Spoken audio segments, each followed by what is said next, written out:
నమస్తే, నేను doctor Harish Chandrareddy, consultant psychiatrist, Sahara clinics, Hyderabad. ఈరోజు మనము బైపోలార్ డిజార్డర్ గురించి కొన్ని విషయాలు తెలుసుకుందాం. బైపోలార్ డిజార్డర్ అని పేర్లోనే ఉంది, టూ పోల్స్.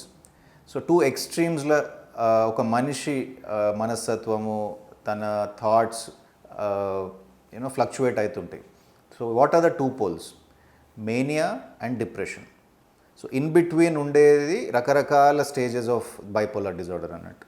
సో బైపోలార్ డిజార్డర్లో నేను చెప్పినట్టు మెయిన్ టూ డివిజన్స్ అంటే manic disorder, depressive disorder. So bipolar డిజార్డర్ని ఒక మూడ్ డిజార్డర్ లాగా మనము కేటగరైజ్ చేస్తాం. మేనియా అంటే ఏంది, మేనిక్ డిజార్డర్ అంటే ఏంది, మేనిక్ సిమ్టమ్స్ ఏంది? సో మేనియా అని ఎప్పుడు అంటాము అంటే, ఒక మనిషి తన మామూలు పర్సనాలిటీ, అందరికీ తెలిసిన పర్సనాలిటీకి భిన్నంగా బిహేవియర్ ఎప్పుడైనా డెవలప్ అవుతుంది అంటే ఆయన జనరల్గా మాట్లాడేదానికన్నా చాలా ఎక్కువ మాట్లాడడము, ఆయన ప్రవర్తనలో చాలా గ్రాండియోస్గా కనపడడం. గ్రాండియోస్ అంటే గొప్పలకి చెప్పుకోవడము, నా అంతటోడు లేడు అని మాట్లాడడం, which is unusual to that personality. నాకు ఈయన తెలుసు, ఆయన తెలుసు, నేను ఇది చేస్తా, అది నాదే, ఇది నాదే, ప్రైమ్ మినిస్టర్ నాకు తెలుసు, నాకు ఫోన్ చేస్తా. So they go in to grandiose, delusion లెవెల్లో గ్రాండియోసిటీ ఉంటుంది. పూర్ స్లీప్ ఇనిషియేషన్ ఉంటుంది, early morning awakening. So sleep complete disturb అవుతుంది, వాళ్ళకి నిద్ర రాదు, నిద్ర ఒకవేళ వచ్చినా తొందరగా లేస్తారు. And decrease need for sleep అంటాం దాన్ని బేసిక్లీ. అండ్ వాళ్ళ ఆకలి కూడా ఎక్కువ తక్కువనే ఉంటుంది. ఓవర్ జనరస్ అయిపోతారు, అంటే ఎక్కువ ఖర్చు పెట్టేయడము, ఎవరైనా అడిగితే మనీ ఇచ్చేయడము, సొసైటీకి ఏదో సేవ చేసేస్తా అన్న ఆ భావనలకు పోవడం. ఇవన్నీ తప్పేముంది అని అడిగినా, అంటే ఒక మనిషిలో సడన్ చేంజ్ చూసినప్పుడు ఆబ్వియస్లీ సంథింగ్ ఈజ్ రాంగ్ అనేదైతే మనకు తెలుస్తుంది కదా. సో అందులో ఉండే లక్షణాలు ఇవి. So these are manic symptoms.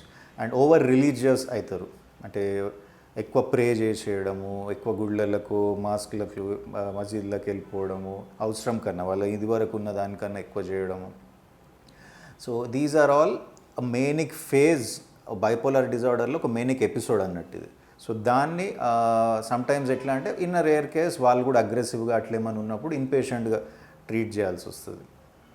లేదు అంటే ప్రాపర్ మెడికేషన్ ఇచ్చుకుంటూ రెగ్యులర్గా వాళ్ళు ఫాలో అప్ చేసుకుంటూ ఉంటే within a week or 10 days చాలా వరకు ఆ సిమ్టమ్స్ తగ్గి రికవర్ అవుతారు.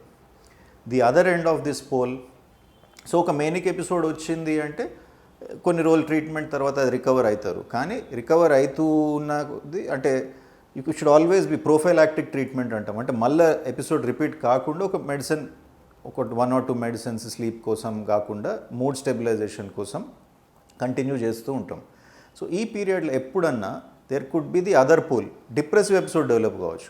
డిప్రెషన్ మన అందరికి తెలిసినట్టు కంప్లీట్ లో మూడ్ డెవలప్ అవుతుంది, పువర్ అపెటైట్ ఉంటుంది, స్లీప్ డిస్టర్బ్ అవుతుంది, ల్యాక్ ఆఫ్ ఎనర్జీ ఉంటుంది, loss of interest in things ఉంటుంది, వాళ్ళ వర్క్ పైన ఫోకస్, కాన్సన్ట్రేషన్ తక్కువైపోతుంది. ఇవన్నీ ఒక డిప్రెసివ్ ఎపిసోడ్ అంటాం. సో ఒకటే మనిషిలో, ఒకటే హ్యూమన్లో కంప్లీట్ ఒక మేనిక్ ఎపిసోడ్ ఉండొచ్చు, ఒక డిప్రెసివ్ ఎపిసోడ్ ఉండొచ్చు, ఇది అట్ డిఫరెంట్ టైమ్స్.